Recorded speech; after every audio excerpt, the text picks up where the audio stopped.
noches, amigas, amigos. Estamos en la emisión 493 de La Conjura en este lunes 12 de mayo del 2025. Yo quiero iniciar este programa haciendo una cálida felicitación a las madres, que fue el día sábado, fue el Día de las Madres. Principalmente a alguien que ya no me ve, pero que seguramente desde el cielo me está viendo. Le quiero enviar desde este lugar un cálido reconocimiento y agradecimiento por ser la mujer que fue y sigue siendo en mi vida. En este día vamos a tocar varios temas interesantes. Uno de ellos es el huachicol. Vamos a hablar del tema cómo ha surgido, qué ha sucedido, qué es las implicaciones que tienen al día de hoy el tema del huachicol. También vamos a hablar de la violencia política electoral, que en este 12 de mayo, el día de ayer, hubo otro trágico suceso. Siniestro, trágico y siniestro suceso en el sur del estado, con una de las candidatas a la presidencia municipal. Otro de los temas que vamos a tocar es a la gobernadora de Baja California le retiraron la visa a los Estados Unidos, al igual que a su esposo. Somos dos. Juntos. Y bueno, es un tema que más allá de poderle o de quitarle la visa a una persona, que eso pues no es un tema mínimo cuando se trata de una gobernadora de un estado fronterizo, ¿no?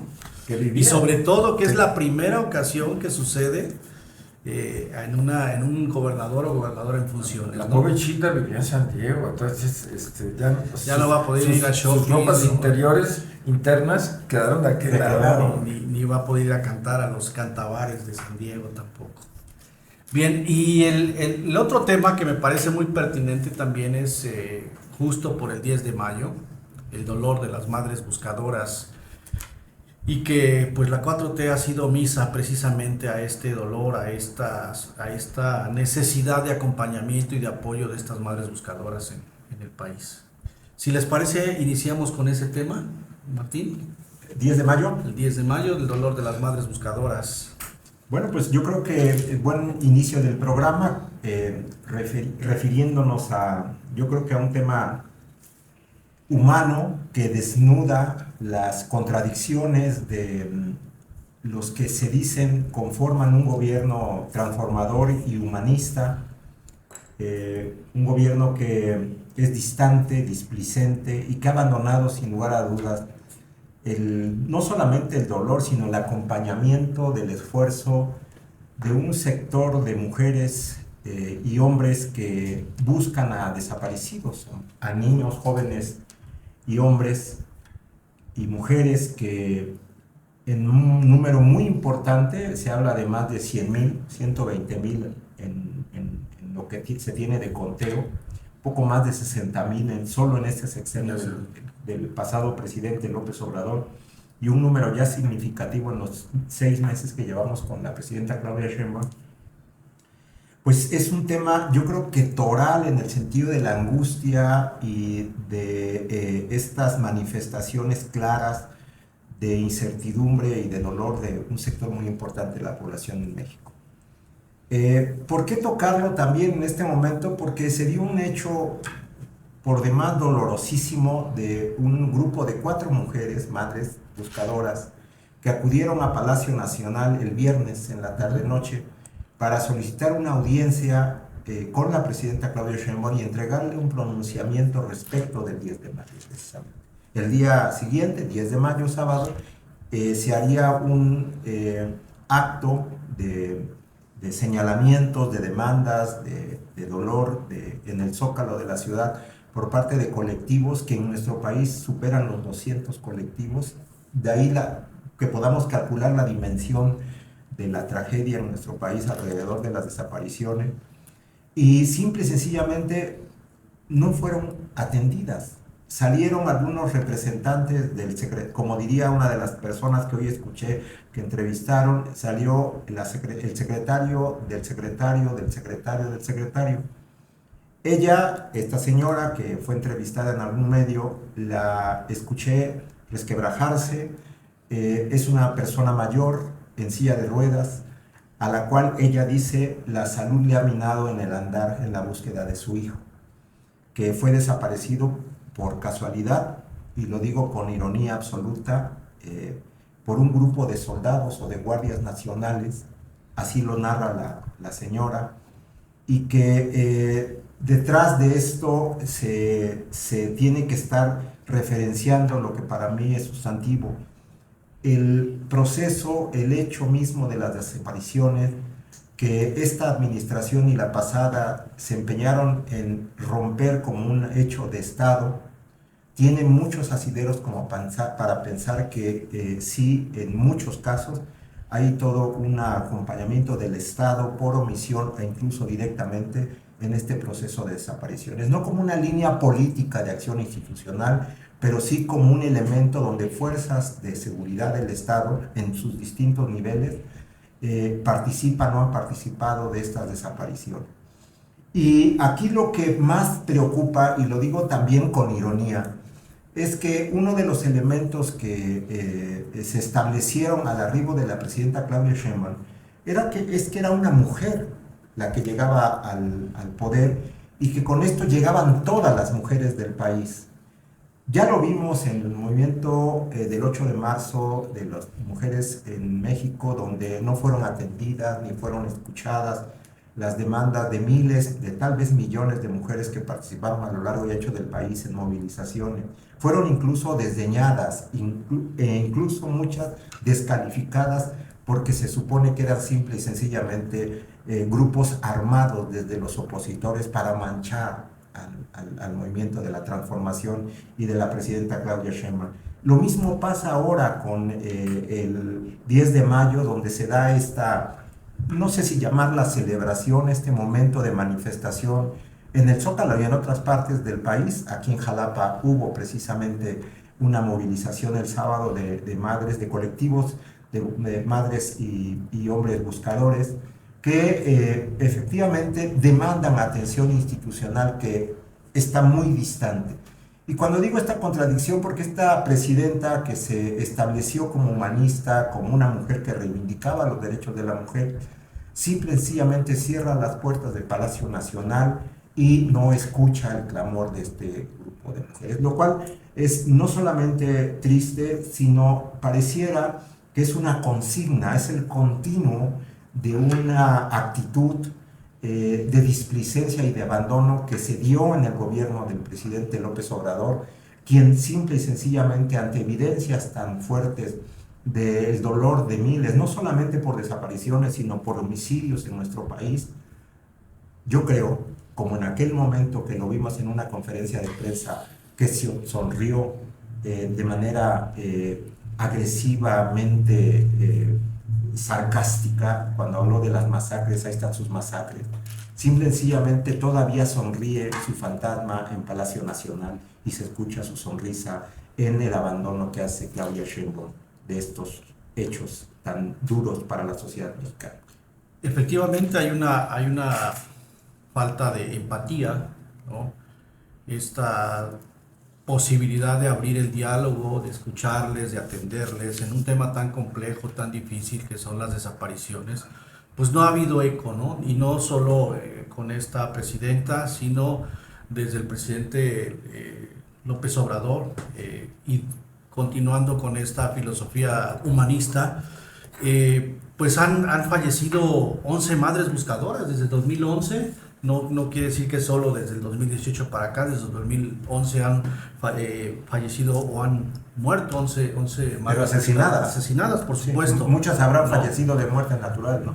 Entonces, justo en lo que tú mencionabas en las marchas del 10 de mayo, del día sábado, las madres buscadoras piden a la presidenta que rompa el pacto de impunidad que existe desde su perspectiva, Y a mí me llama la atención que la presidenta de la Comisión Nacional de los Derechos Humanos no intervenga, sino más bien ella mencionó en una entrevista o en una reunión que tuvo que la Comisión Nacional de Derechos Humanos es parte del Estado, ¿no?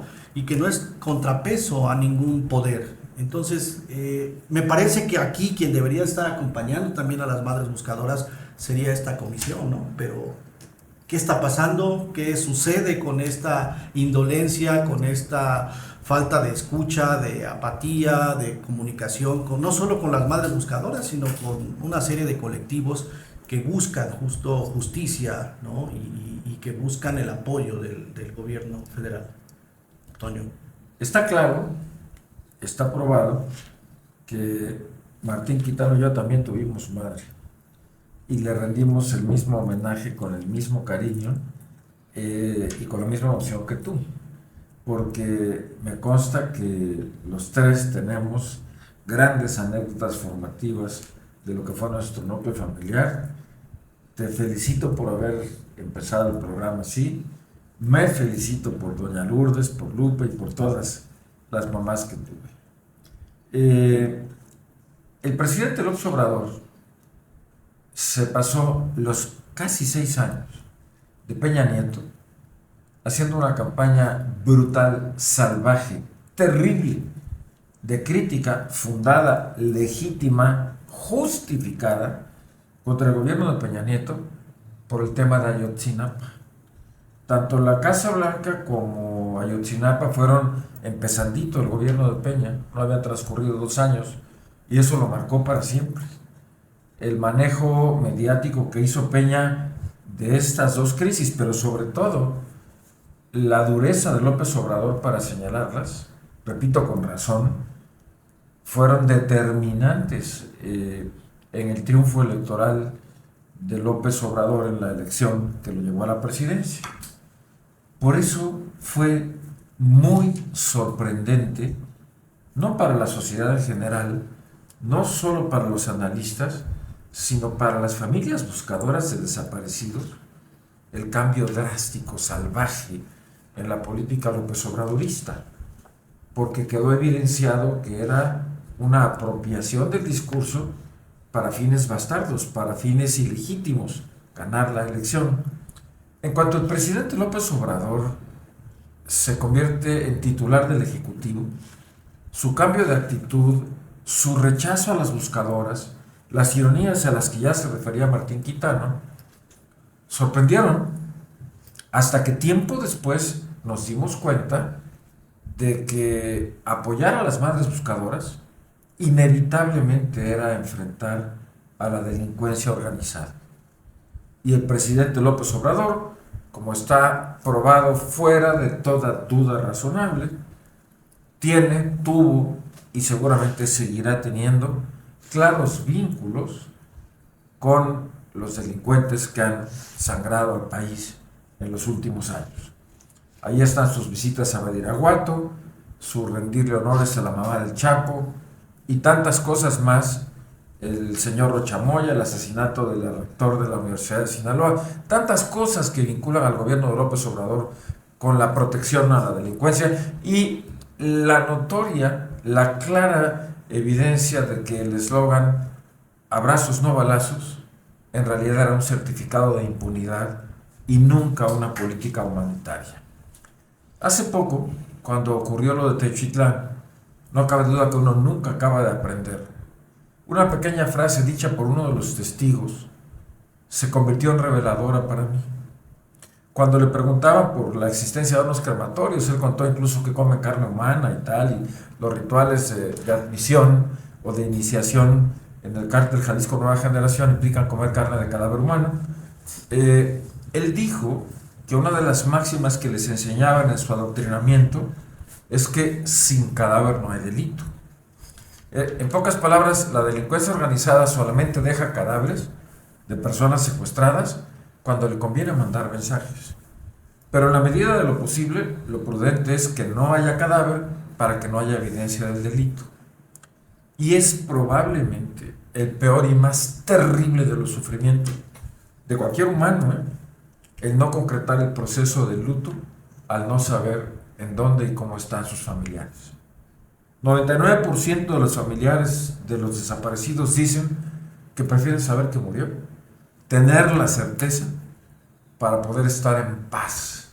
Entonces, la incertidumbre de las familias de los desaparecidos es una victimización brutal porque se mueren sin saber, y ese terror es al que ha contribuido sistemáticamente esta nueva política instaurada por Morena de despreciar a las madres y a los grupos buscadores, que por cierto Morena se encargó de convertir en enemigos, en adversarios supuestamente utilizados por la política electoral contra López. No es cierto.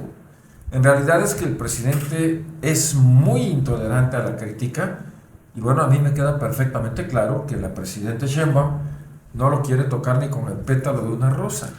Y en el momento en que la presidenta Sheinbaum decida recibir a las madres buscadoras, decida recibir a los familiares desaparecidos, le estará dando un zapatazo en la cabeza a su jefe político, al expresidente López Obrador. Esta es una cuestión muy dolorosa porque, entre otras cosas, dejan claro la realidad en la que estamos viviendo. Hay más de 200,000 personas desaparecidas, y los que seguimos podemos ser nosotros, usted que nos ve y yo, con absoluta impunidad. Ayer, de esto vamos a hablar en un momento, mataron a una familia en un evento político del partido gobernante. En fin, creo que es una tragedia el tema de las desapariciones, y te respondo diciendo que es aberrante el desempeño de las comisiones de derechos humanos, que también muy pronto transmutaron, se desnaturalizaron, pero la de aquí de Veracruz es un alarde de cinismo, de procacidad, connivencia con el poder. La Comisión Nacional, en un asunto mío, me dijo que tenía razón, pero que ya había prescrito el término, que ya no podía quejar.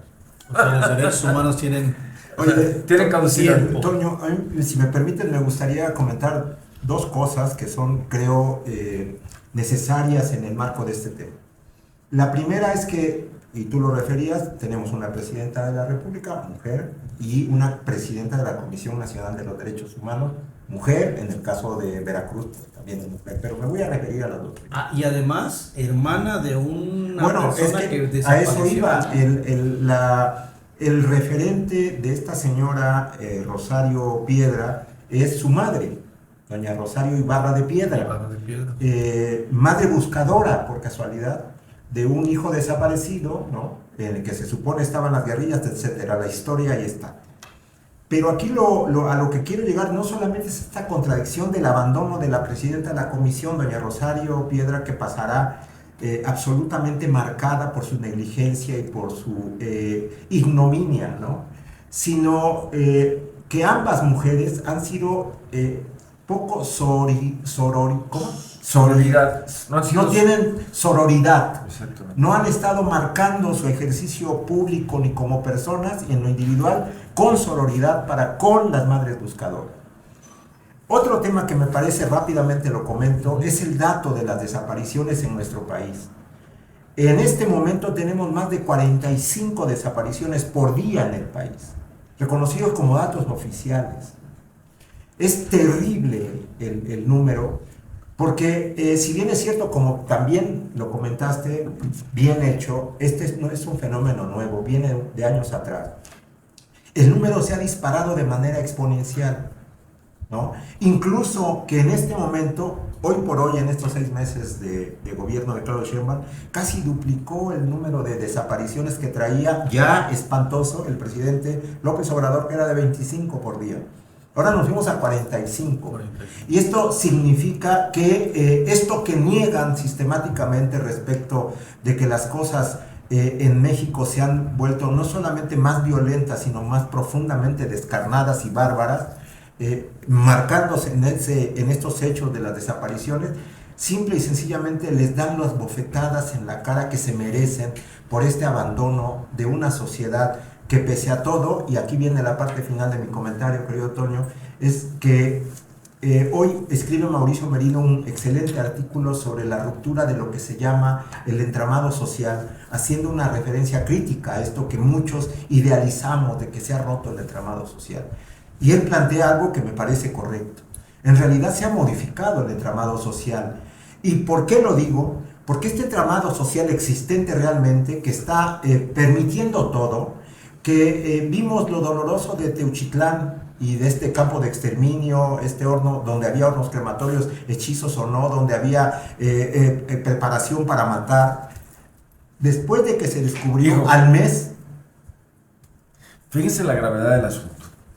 Hace 2 semanas se descubrieron en Colima 60 y tantos cadáveres imposibles de ocultar como en Teuchitlán, y a una gente con el nivel de información, con el nivel de análisis de Martín Quitano, e incluso a mí mismo y a todos, ya se nos olvidó. Fíjate lo Pero grave. no, lo quería yo poner sin olvidar lo que está sucediendo en últimas fechas. Pongo Teuchitlán nuevamente, porque al mes se da un concierto donde se llevan vítores para los que suponemos fueron los que masacraron y tenían a su cargo este espacio de exterminio. O sea, quería yo refrendar la hipótesis del entramado social recompuesto, no de la ruptura del entramado social, sino un entramado social redimensionado, establecido bajo otras líneas del pensamiento. O sea, se justifica prácticamente todo. Hay una sociedad que acompaña este tipo de procesos bárbaros, porque al final de cuentas, en la vía de los hechos, cuando no se perfila con música que abandera estos actos,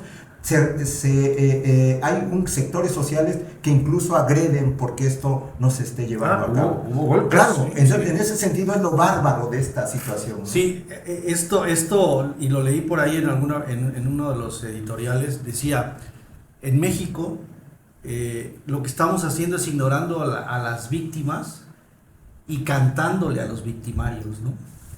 ¿Qué es lo que está sucediendo con estas canciones, estos corridos, estas cuestiones que alaban esta forma de vida, esta forma de expresión violenta, que en realidad debería ser criticable, debería desde la sociedad misma, ¿no?, rechazar ese tipo de, primero ese tipo de letras, ¿no?, más allá del género musical, ese tipo de letras, pero además ese tipo de actividades, ese tipo de acciones que desafortunadamente, ya lo dijeron ustedes, se está repitiendo de manera más recurrente en el país, ¿no?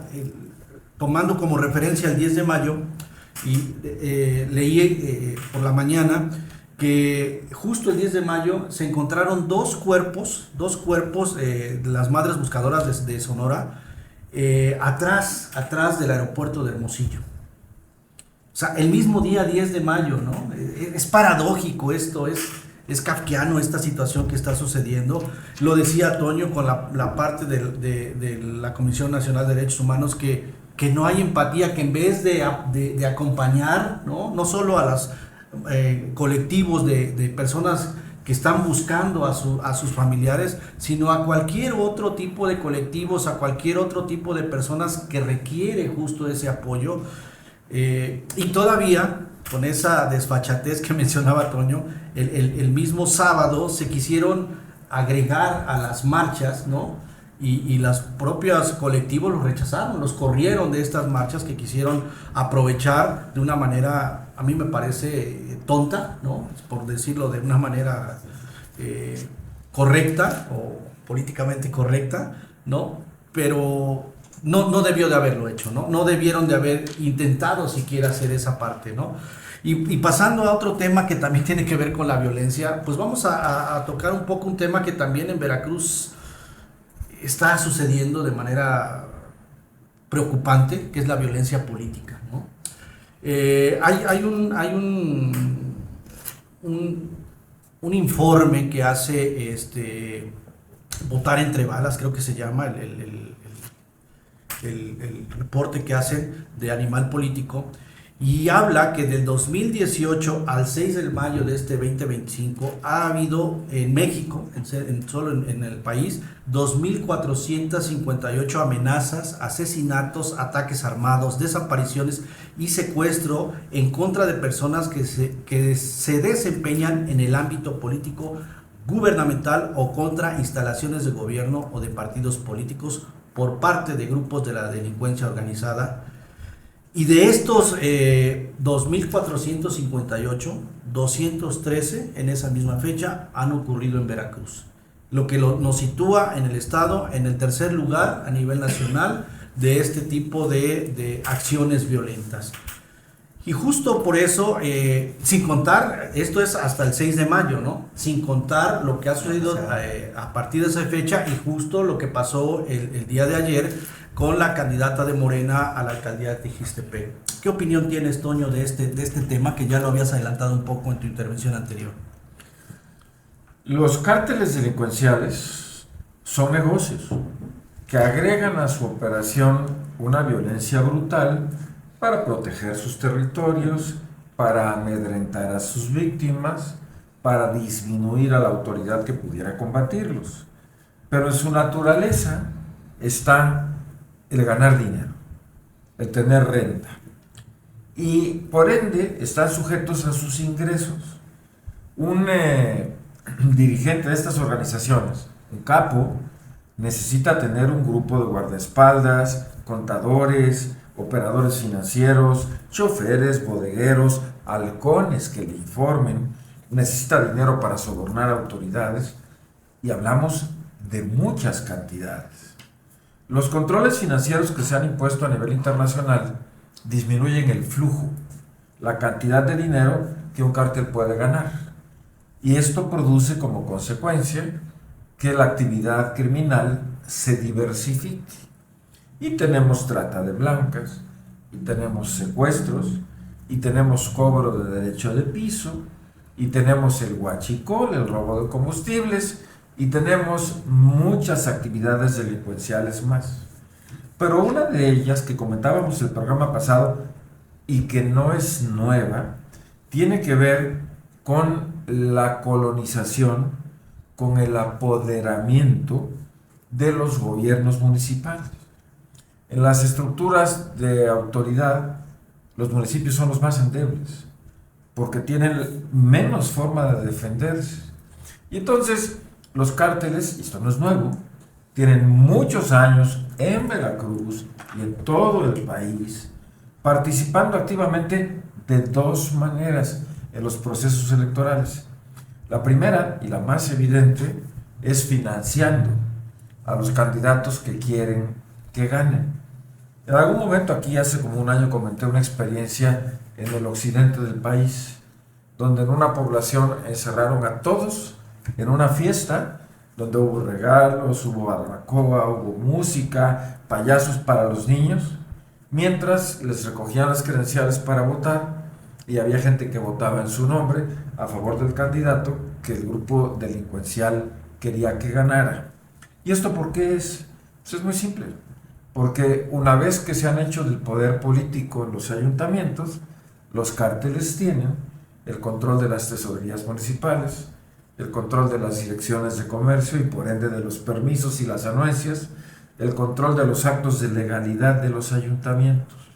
Entonces, el que hoy se mate a candidatos a las alcaldías no tiene solamente que ver con una cuestión de orden partidario, sino más bien con los negocios de los cárteles.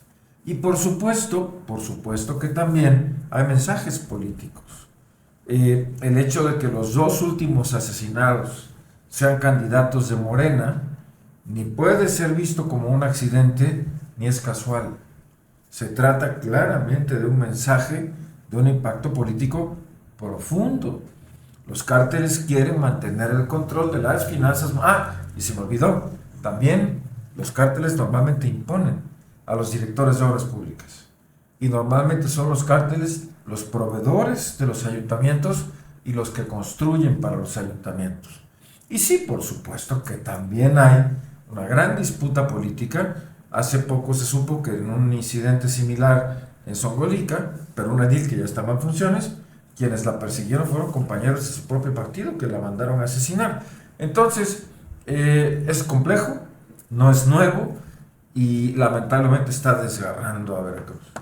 Sí, sí, esta penetración de parte de los grupos delincuenciales, sobre todo en la parte de los ayuntamientos, pues es un problema que hay que atender, que hay que observar. ¿Y qué te parece la opinión de la gobernadora en Veracruz? Bueno, de entrada es un zape para el señor secretario general de gobierno que hace unos días decía que en Veracruz no había focos rojos en este proceso electoral, y hoy la gobernadora por la mañana dijo que en conferencia de prensa que había varios puntos rojos, un poco más de 30 puntos rojos de municipios donde hay que estar atentos para tratar de salvaguardar el proceso que en Veracruz se desarrollará.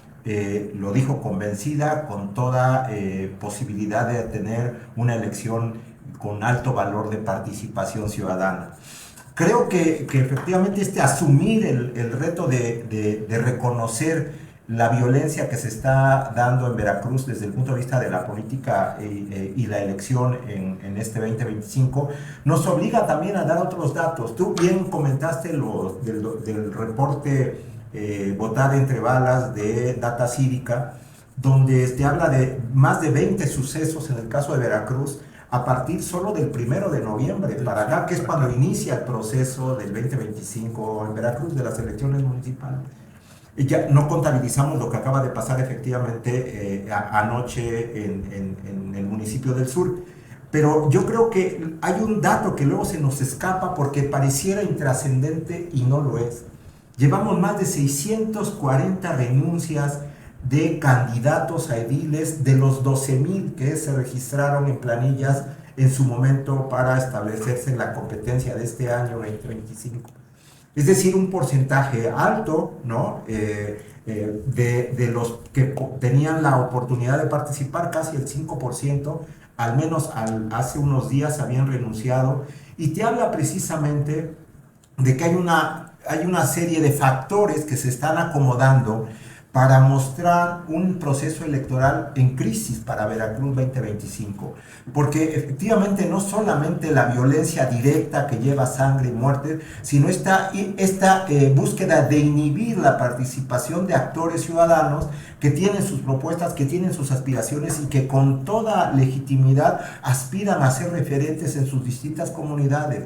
Pero el hecho en sí mismo, lo grotesco del hecho de estas renuncias, más de 600, es que detrás de esto yo creo que más allá de que puede que no convinieran algunas cosas que yo creo que son los menos, es los temores, los miedos sembrados para la participación política, y esto no ayuda al proceso de consolidación democrática, no solamente en el país, sino en el caso particular de lo que estamos viviendo en Veracruz. Martín, ¿quién quiere consolidación democrática? No, bueno, yo creo que el discurso oficial establece una narrativa donde están gerenciando el término democracia fundamental, y lo dice la presidenta, la elección del 1 de junio, donde se elegirán jueces, ministros, magistrados, etcétera, etcétera, etcétera, nos pone como una de las mejores democracias del mundo. Bueno, y eso es una narrativa.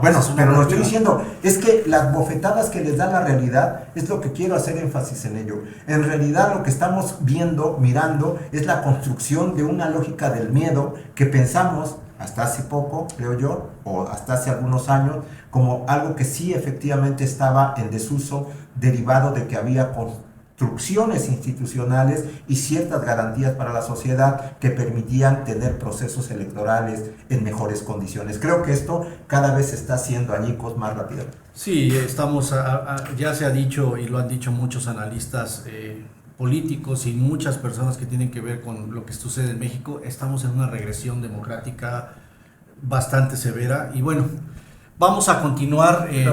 Rápido.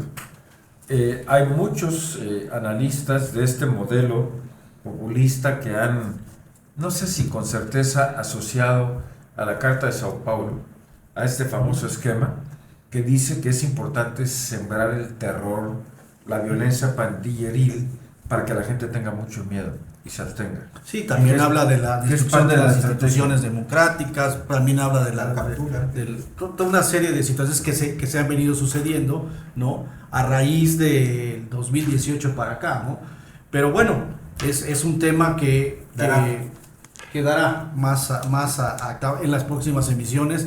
Y por lo pronto nos vamos a una pauta comercial y regresamos con dos temas que nos faltan de abordar. Y regresamos en un momento. Gracias.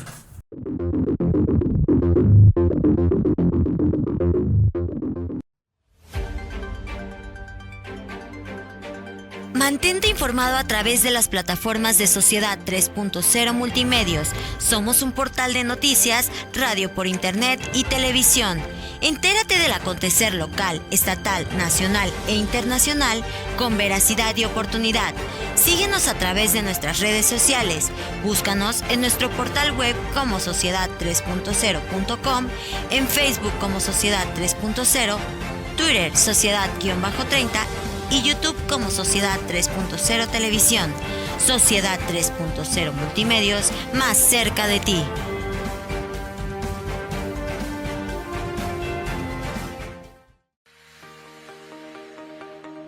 ¿Buscas calidad educativa? Universidad IBES. Ofrecemos 13 licenciaturas, 4 especialidades, 6 maestrías y 5 doctorados. En la Universidad IBES, tu éxito es nuestra prioridad. Por eso contamos con un sistema de becas que te facilita el acceso a la educación superior. Pero eso no es todo. Talleres extracurriculares para potenciar tus habilidades y un equipo docente altamente capacitado que está listo para guiarte en cada paso de tu camino. El futuro comienza aquí, Universidad IBES. Ven y descubre por qué 29 años de experiencia respaldan nuestra excelencia educativa. Contáctanos a través de nuestra página de Facebook. Estamos como Universidad IBES o llama al 2288-123-456. También puedes mandarnos un WhatsApp al 2287-540751 y si lo prefieres, visítanos en Azueta 34, Colonia Centro, en Jalapa, Veracruz. No lo pienses más, somos tu mejor opción. Somos Linces, somos IBES.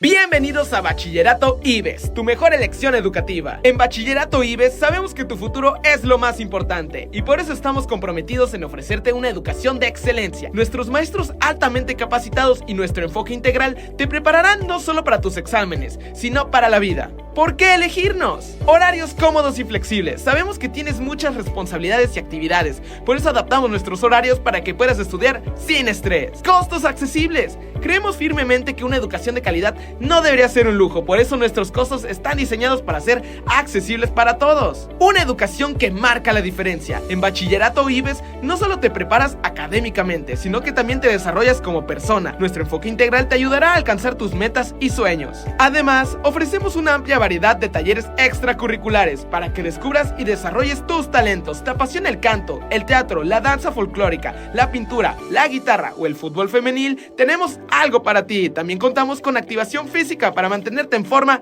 y saludable. Y hay más buenas noticias. Con nuestra promoción especial puedes acceder a una beca del 50%, haciendo tu educación más accesible que nunca. No dejes pasar esta oportunidad única. Inscríbete hoy mismo y da el primer paso hacia un futuro brillante. Llámanos al 2288 17 20 26 o envíanos un WhatsApp al 2288 56 80 88. También puedes visitarnos en nuestra sede, calle Juárez número 87, zona centro, Jalapa, Veracruz. Estamos aquí para ayudarte en cada paso del camino. La experiencia respalda nuestra excelencia. Únete a la familia IBES y construye tu futuro con nosotros. Somos Linces, somos IBES. Universidad Martí, impulsando la innovación del conocimiento.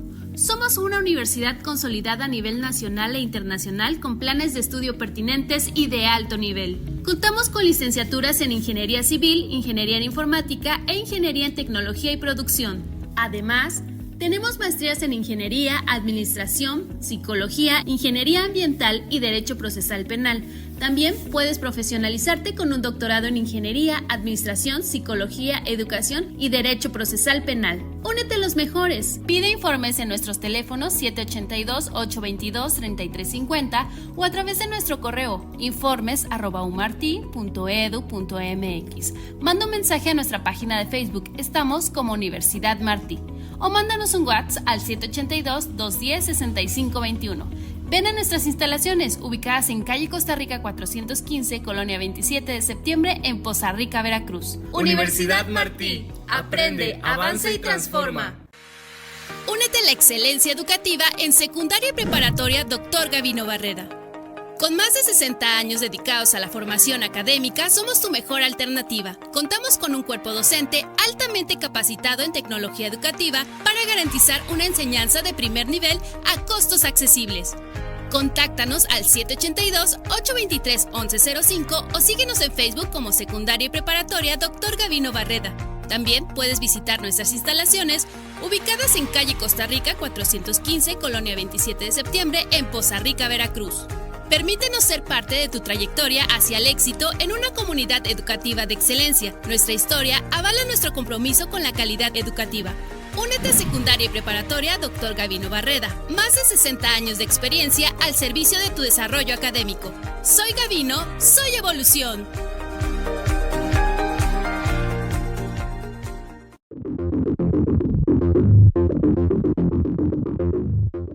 Bien, regresamos a La Conjura y vamos a tocar un tema que me parece importante, ya lo adelantaron un poco Martín y Antonio, respecto a la visa de la gobernadora de Baja California.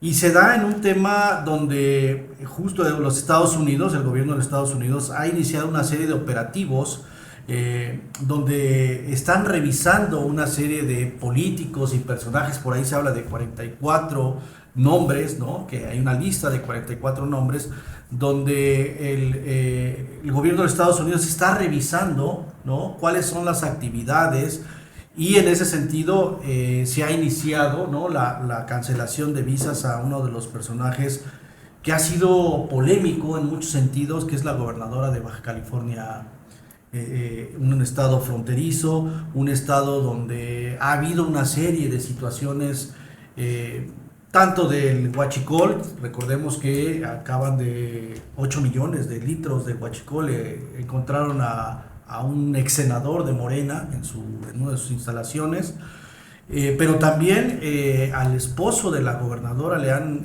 retirado la visa, ¿no? Martín, ¿qué nos puedes decir de este tema que es No te cae bastante preferencia, puro interesante? Martín. Sí, No, bueno, lo que pasa es que Es que nada. En esa es que secuencia ya- van. ya- vamos en esa secuencia, hombre. Oye, fíjate que a mí Siempre hay un video y te voy a demostrar que al final del día creo que tendremos que abordar tanto el tema de la quita de la visa de la gobernadora como el del huachicol en una mano. Porque van íntimamente de la relacionados. mano, claro. La quita de la visa de la gobernadora, que es un hecho histórico por la dimensión del componente político de la gobernadora, de la primer referencia política de alto nivel en nuestro país, al cual le han retirado este documento el gobierno de los Estados Unidos. Tiene que ver también con el huachicol, porque pareciera, algunos datos así lo están mostrando, el financiamiento de parte de la campaña de esta gobernadora en su momento fue a través de un personaje ligado al huachicol, Carmona, muerto, por cierto, y que estableció no solamente... se intoxicó, ¿no? Pareciera que sí. Con plomo. Lo intoxicaron porque llegaron a intoxicar. Resulta que este señor no solamente estableció compromisos con la gente de, creo que era de Tamaulipas, sino que extendió sus capacidades e influencias Estuvo en Veracruz, ¿no? en muchos lugares del país. Y creo que en este sentido no pueden separarse los temas, ¿no? El huachicol, diría un escritor, y cuando desperté, el huachicol seguía allí. Efectivamente, después de los pañuelos blancos de Andrés Manuel López Obrador, una más de sus mentiras respecto al ejercicio político y público que tuvo él en su gobierno, es que el huachicol se había acabado en México. Después de un hecho asombrosamente duro, donde murieron más de 100 personas, en la extracción precisamente de huachicol, en un acto de huachicoleo en el estado de Hidalgo, y que pareciera la memoria colectiva de nuestro país ya se le pasó. Como lo comentó en su momento Toño Nemi, hay cosas que caminan tan rápido y de las cuales ya estamos tan normalizada nuestra idea de convivencia, si se le puede llamar así, o de vida cotidiana, que pasan de largo. Y creo que en este sentido, lo que sucede con la gobernadora, que por cierto hizo un sketch de chica material, lo cual también le va a venir mal, porque como chica material que se supone que es, pues le ha de costar trabajo imaginarse sin poder entrar al imperio, ¿no? A los Estados Unidos, y que provenga de una persona que se jacta de referirse o de tener referencia de un partido político de izquierda, transformador, que rechazan los privilegios, pues que es una más de las contradicciones de una figura política de esta nueva clase política nacional en el gobierno o en los gobiernos, que se presentan con todo el descaro a presumir bondades o virtudes que sin lugar a dudas no tienen y que han ido cayendo las caretas. Lo que sucede con esta quita de la visa, no la podemos dejar de señalar como un elemento más de la conformación de quitar los ropajes virtuosos de esta clase política que cada vez más está quedando desnuda a los ojos de mucha gente, pero que sin lugar a dudas, y pese a lo que pueda representar esta quita de imágenes virtuosas, todavía contiene un respaldo social y popular que está obviamente dado en función de lo que se comentaba hace un momento, de esta ruptura o de esta nueva conformación de paradigmas de entramado social que justifica sin ninguna vergüenza cualquier dejo que se pueda manifestar de más allá de lo que se supone el equilibrio de los niveles cívicos, de uso público, de convivencia política. Esto está absolutamente rompiéndose cada vez más y efectivamente el ejercicio de la gobernadora aún está por verse a dónde llegará en función de lo que está sin lugar a dudas requiriendo el gobierno de los Estados Unidos para con la persecución de lo que ellos llaman los cárteles terroristas, que son cárteles del narcotráfico. Y leí hace un rato un tuit del periodista Joaquín López Dóriga y él menciona que los bancos Wells Fargo y el Banco de América le acaban de cancelar las cuentas de la gobernadora Marina del Pilar y su esposo por sospechar, ¿no?, que el dinero depositado proviene de actividades no lícitas. Entonces esto agrava un poco la situación de la gobernadora, no solo la situación política, sino puede ser inclusive la situación legal, ¿no? ¿Qué opinas? Primero, que me quitas mi turno. Y segundo, que me quitas mi primicia. Perdón. Porque efectivamente se acaba de dar a conocer que dos bancos estadounidenses con sucursales en San Diego, lugar que oficialmente es residencia de la señora gobernadora del estado de Baja California, doña María del Pilar, Banco América y Wells Fargo, anunciaron, yo supongo que por recomendación del gobierno de los Estados Unidos, que le cancelan sus cuentas a la señora. El primero a quien le quitaron la visa fue al marido. Al marido, sí. Ella está en segundo lugar. Y hay que recordar que no es el único caso de este tipo de actividades delincuenciales. Por ejemplo, el superdelegado del presidente López Obrador en Jalisco casi quiebra al único laboratorio farmacológico mexicano que hace investigación científica. Por culpa de este individuo, ¿cómo se llamaba el de Saldívar, ¿no? No me acuerdo cómo se llamaba, pero bueno, se paralizaron 47 centrales de mezclas que producían antibióticos de amplio espectro para nivel hospitalario.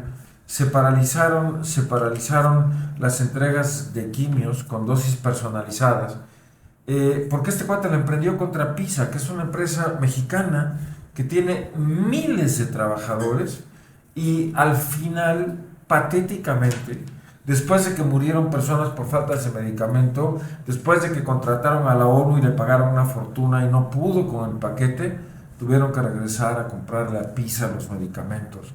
¿Por qué? Porque este individuo, el amigo de López Obrador, era su competidor y les tenía un odio personal y se los quiso pasar a fregar.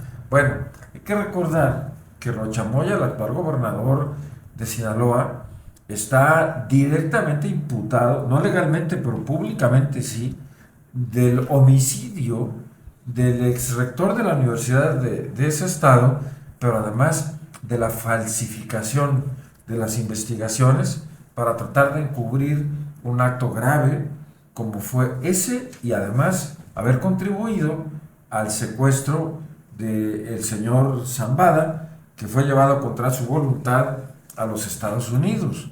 Hay que recordar los excesos de tantos gobernadores provenientes del círculo del poder que hoy están acusados de cuanto latrocinio usted se imagine. Y esto incluye, por supuesto, al tipo el tipejo Samuelito, el gobernador de Nuevo León, que firma con las siglas de Morena, pero firma con las siglas de Movimiento Ciudadano, pero cobra con las de Morena, y de quien se ha probado que es facturero, que le hace servicios a narcotraficantes, que trabajaba con este cuate al que mencionaste, se compró un rancho de más de 700 millones de pesos en el norte de Tamaulipas, y podría yo seguir contando tantas historias de abusos por parte de los gobernadores. Por ejemplo, el de Puebla, que en plena crisis del comercio internacional, cuando estamos suplicando por esta entelequia que es el Plan México, que va a traer miles de millones de dólares de inversión,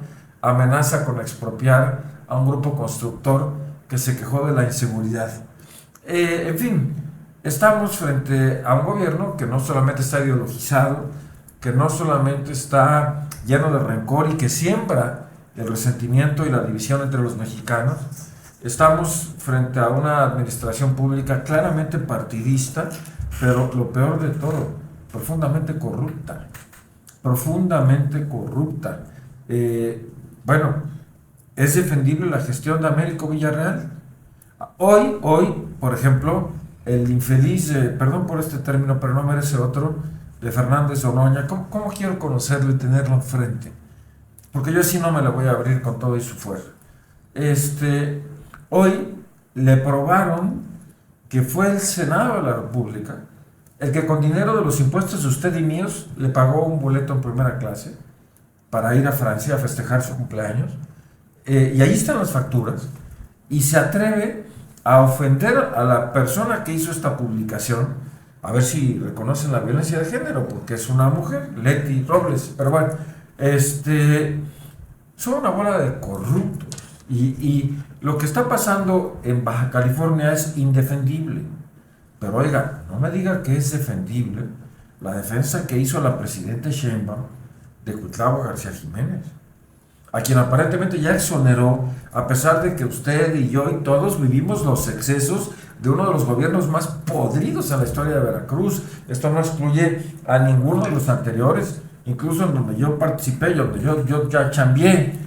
No puedo decir que hayan sido inocentes, ni palomas, ni hermanas de la caridad, pero ¿quién no vio de cerca los excesos de Cuitláhuac, de su familia?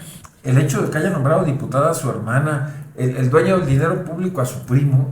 Oigan, eso es Morena. Lo que pasa en Baja California, eso es Morena. Bien, ya Toño hizo una amplia evaluación y comentario, no solo de la gobernadora de Baja California, sino también de Tamaulipas, también el de Nuevo León, por supuesto el gobernador de Veracruz, que digo, desafortunadamente lo que menciona tiene mucho de verdad, ¿no?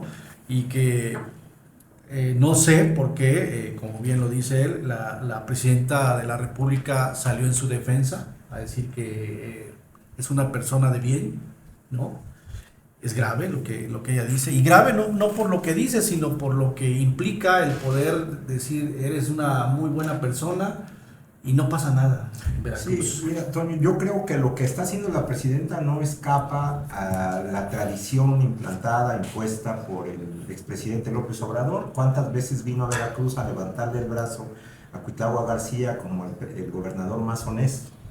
cuántas veces se refirió al señor Rocha de Sinaloa como un gran gobernador y fueron a cerrar filas con él después de lo que sucedió con el Mayo Zambada, con el asesinato del diputado Cue, etcétera, etcétera, etcétera.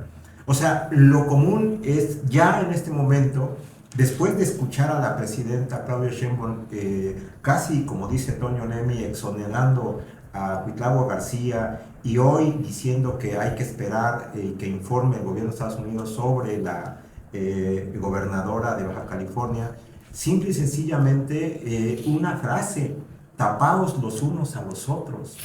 Creo que en este sentido la pérdida de capacidad de autocrítica, que es pedir mucho tal vez, dirían ustedes, sino la capacidad de tener vergüenza se ha perdido absolutamente. Y en este sentido le están quedando a deber a un conjunto de la población muy amplia que no solamente sigue creyendo en ellos, sino que ha apostado a que efectivamente eran otro tipo de referentes políticos para un quehacer alternativo y distinto en nuestro país, que garantizara nuevas condiciones. Hay un impedimento estructural para lo que pides. No lo pido, ellos lo ofrecieron. Bueno, pero hay un impedimento estructural por el cual la presidenta Sheinbaum no puede ofrecer esa justicia, esa transparencia y esa buena administración. Y ese impedimento estructural tiene un solo nombre: complicidad. Bueno, yo creo que aquí, para cerrar un poco mi comentario, es dimensionar el nivel de conflicto económico que se está generando o que suponemos pudiera estar generando el manejo de grandes cantidades de dinero que son utilizadas para el sostenimiento de esta clase política. Y me explico. ¿Quién puede dudar el adelanto de las campañas que hoy, por cierto, la presidenta Claudia Sheinbaum demanda que se corrijan los adelantos de las campañas en ese decálogo virtuoso que manda el Consejo Nacional de Morena? Cuando ella se adelantó y no sabemos con qué tipo de recursos se contó. Pero ya rasuraron ese párrafo, ya está rasurado. Ya lo rasuraron. Mira, ya, más allá de eso, podemos esperar cualquier... ¿Ya no está en el decálogo? Está en el decálogo, bueno, estaba en el decálogo inicial, pero esa parte que dice Martín del adelanto de campaña, de adelantar campaña, ya está rasurado, ya no existe. Bueno, a lo que quiero referirme es, por ejemplo, en relación con el huachicol, más de 10 millones de litros que no sabemos a dónde quedaron, que se supone, incluso se habla de que era el doble lo que estaba encontrándose aquí. La empresa esta Intalsa, que es la que hizo el trasvase, es lo que demanda. Lo que demanda, claro, son 10 millones de litros, que no aparecen. Y inclusive ellos muestran, ¿no?, sus documentos de pedimento, ya iniciaron una serie de juicios de amparo y demás, pero pues no aparecen. Un barco fantasma, ¿no? Ellos dicen que lo tiene que revisar el SAT y que lo que tiene que revisar la aduana y que en todo caso la Fiscalía General de la República tendrá que hacer las investigaciones pertinentes. Pero ¿cómo es posible que se pierdan 10 millones de litros? Estaba leyendo un comparativo que hicieron, que decían esos 10 millones de litros sería desde el Zócalo, una formación de pipas, una tras otra, desde el Zócalo de la Ciudad de México hasta la Estela de Luz. Bueno, lo que tenemos claro es que en este jugoso negocio del huachicol, ya no solamente de los que vendían en las carreteras, eso ha quedado absolutamente rebasado. Ya hay un huachicol transnacional, ya son grandes cantidades de producto que se venden en Centroamérica y en otras partes del mundo. Japón, la India, dice que está llegando ya. Que se ha vuelto, a decir de los expertos, en la segunda fuente de ingresos de esos grupos del crimen organizado después del narcotráfico. Y que esto habla de una cantidad muy fuerte de recursos que están maniobrándose no solamente en nuestro país, sino a nivel ya global. Y creo que en este sentido de entender el por qué los Estados Unidos, el gobierno de los Estados Unidos, esté apretando ya a la definición del seguimiento no solamente de referentes del crimen organizado, sino de los que acompañan este proceso desde la clase política en nuestro país. Y tal vez esto de la quita de la visa de la gobernadora y su esposo, que por casualidad también trabajaba allí, en una clara y abierta violación de la ley, porque es nepotismo puro y duro. Simple y sencillamente son apenas una parte de lo que está empezando a asomar de estas componendas de la clase política con movimientos ilegales en nuestro país. Sí, mira, en ese sentido, Código Magenta dice que tiene los documentos, videos, registros oficiales y reportes de datos abiertos que comprueban que entre el 31 de enero de este año y el 16 de marzo pasado han ingresado 10 buquetanques a los muelles del puerto comercial de Tampico para descargar combustible de manera ilegal. Pues todo ese dinero, ¿a dónde se ha ido? ¿A dónde se va? Lo decía Toño, necesitan esos recursos para financiar toda una estructura, ¿no? Una organización tan grande como son estos carteles, pues necesitan dinero, necesitan recursos para poder financiar la operatividad de la misma. Bien, pues concluimos hoy con esta emisión 493 de La Conjura. Esperamos que esta semana sea productiva para todas ustedes y todas ustedes, y podamos, ¿no?, continuar observando los acontecimientos a nivel estatal y a nivel nacional respecto a los temas de interés que nos atañen, que nos preocupan y que nos afectan. Muchas gracias y les deseamos muy buenas noches. Gracias.